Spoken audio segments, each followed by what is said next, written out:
Mr. Lavrov and Putin's cronies are wrong, absolutely wrong.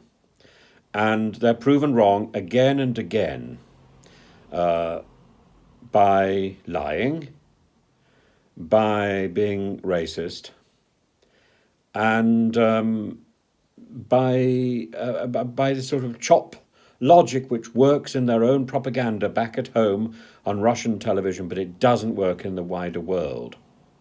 So the latest, Mr. Lavrov claims that Hitler was Jewish and that many anti-Semitic people are also Jewish. It is just simply repulsive. It's earned the condemnation of Israel, and I suppose, unfortunately, it means that Israel is less likely to broker a peace deal between Russia and Ukraine because of this sort of nonsense being peddled.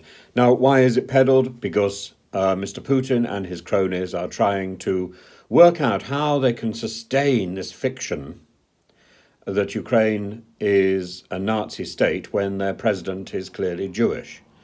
It doesn't work.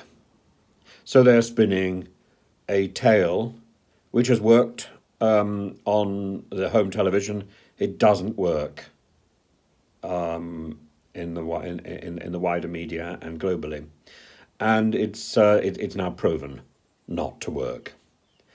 It is utterly repulsive and abhorrent, and I'm afraid I think whatever support Putin might at one point have commanded is going to rapidly erode.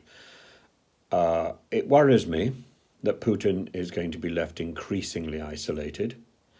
I have no love for Putin at all, but I do think that it is wise when you are facing a very powerful enemy to leave room for a retreat and to leave the opportunity for people to talk to him.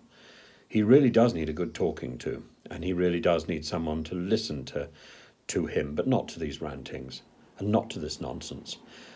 We have actually seen so much of this before. Those of us who've been in Russia, actually we know this sort of nonsense. We have experienced it. I remember one of the most grotesque people that I ever came across, a fellow who is oddly related to the writer, the incredibly celebrated writer, Tolstoy. And this man, who is, I think, a distant great-great-grandson or something, looks like a toad. And he put out the most extraordinary anti-Semitic slurs and then realized it didn't really work. So then he started homophobic slurs, which actually, unfortunately, in Russia worked very well. His name is Pyotr Tolstoy. As I say, he looks like a toad and has the instincts of a toad. I had this great desire to present him with a box full of flies, but I'm sure he'd already eaten. Anyway, what can I say?